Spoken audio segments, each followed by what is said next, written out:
Welcome back to the Billy the Brush Art channel, dedicated to William Mumford, the world's most prolific reformed art forger. In today's video, we're going to see Billy finishing off a representation of the work of Georges Roult. Georges Roult was a French painter and printmaker, known for his deep religious beliefs and unique artistic style. Born in 1871, Roult initially trained as a stained glass artist, before turning to painting. His work was influenced by his Catholic upbringing, and he often depicted religious and biblical themes.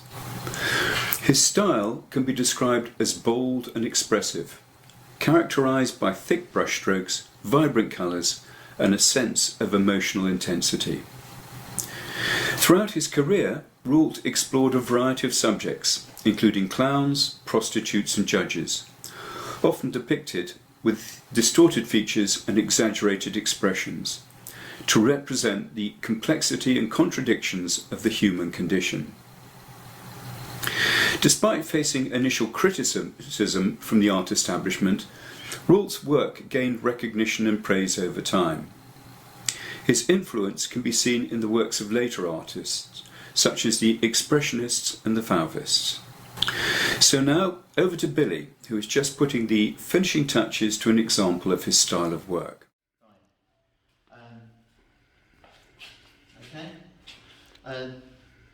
This is my latest painting in the style of a French expressionist painter, Georges Roult.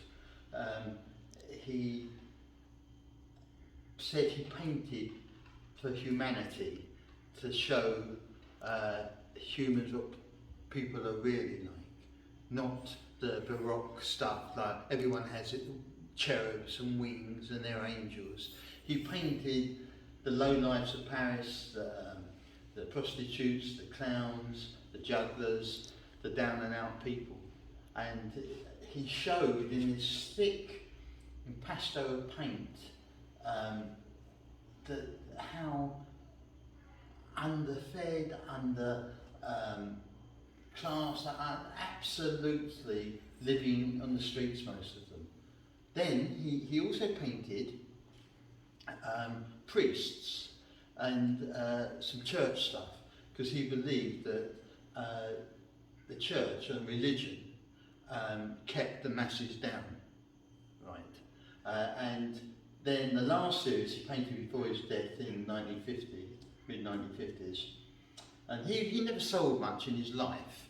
You know, everyone in the Paris, École de Paris, bright colours, but he had this somberness about him, because the subjects were sombre and pitiful.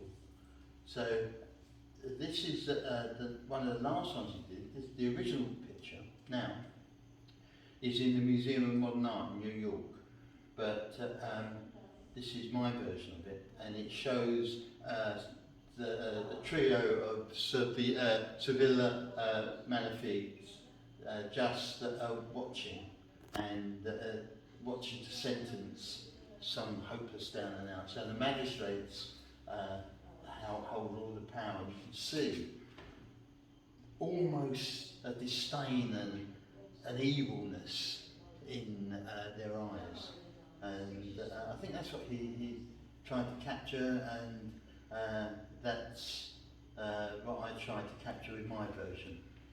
And I think that's about enough. I need to finish just one eye, because I realised I'd made a mistake on the eye.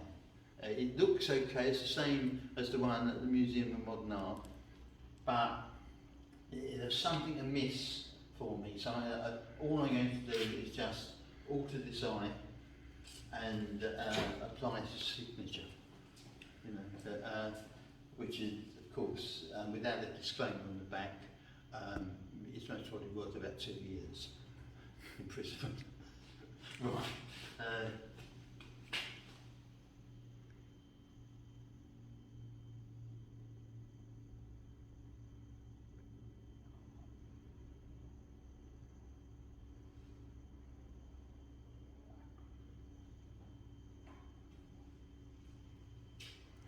So this is oil on canvas, Yes. Billy? Yeah. Yes.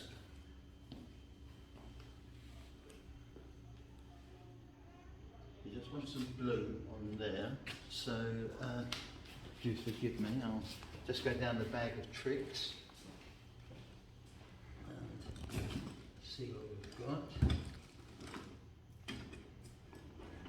Ah.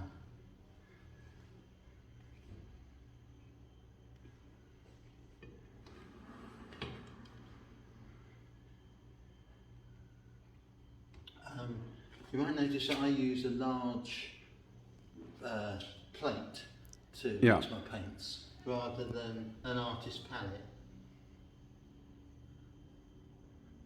It's much heavier than an artist palette, but it's very good to show people if they don't like the pictures. Right.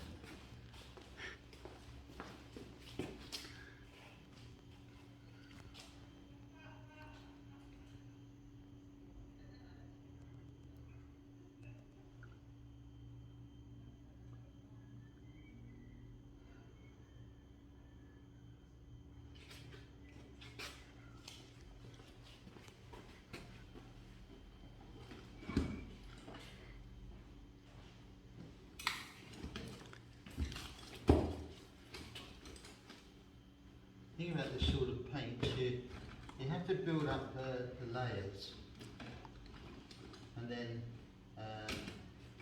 you can wipe it off again, and hopefully it still gives you the texture. So what colour are you adding now, Billy? Putting a Prussian blue and on a grey base. Right.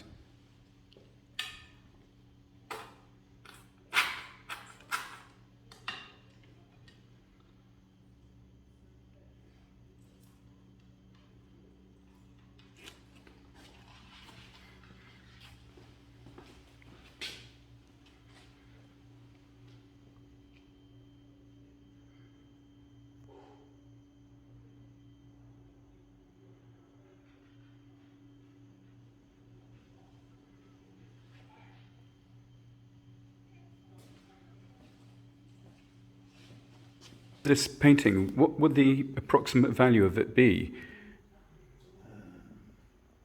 Because it's in the MoMA, I don't know. But I know that some of his other stuff has gone for... Dependent on the subject. Funny enough, the religious ones are not that popular, I don't think, or commercial. But I think that they go for about 2.5, 2.8 million euro.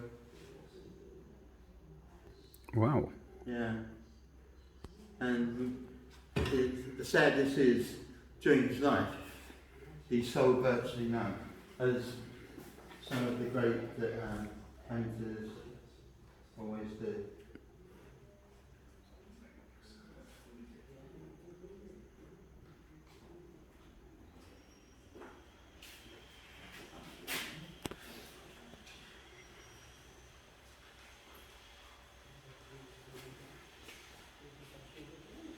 Okay. I think that would do. And now it's just a signature. After it dries, it will be varnished, which will lighten it, will bring it up. Yeah. You know. Yeah. And then, if need be, I'll varnish it to gloss to start with.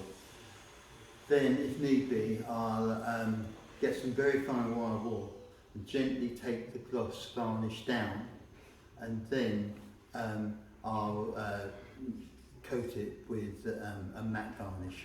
The whole idea is that the gloss varnish will look too new, the matte varnish will look pretty sombre against the painting, but when you have highlights of some of the gloss varnish coming through, it tends to lift it and make it look older. Right. I'll lift the faces and won't lift the background so much. So that will be sort of matte, but the faces will have almost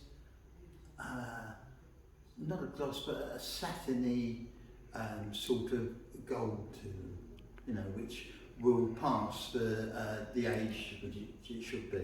Right.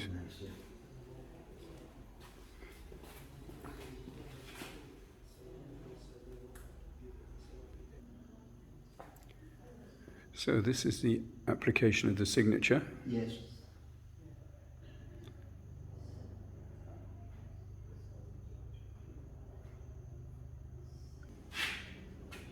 One of the letters is wrong, so I'll take the whole lot off, because otherwise it looks stilty. It stops the flow. Of the Right, yeah. It's a signature. If it doesn't flow, it's an absolute dead giveaway, because it looks like you've tried too hard. Right. It's not a natural. Yeah.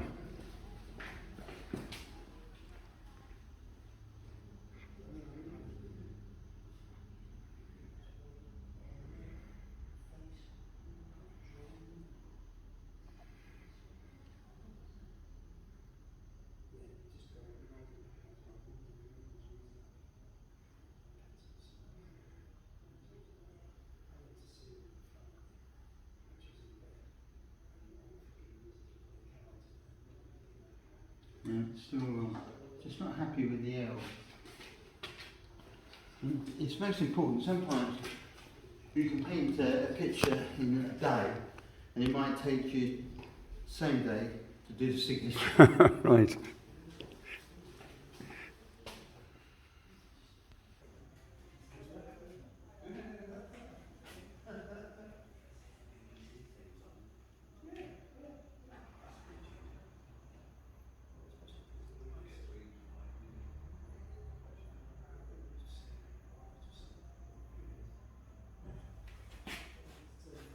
Still the T's not right. It's not like the inability to do it, it's just that it must be right.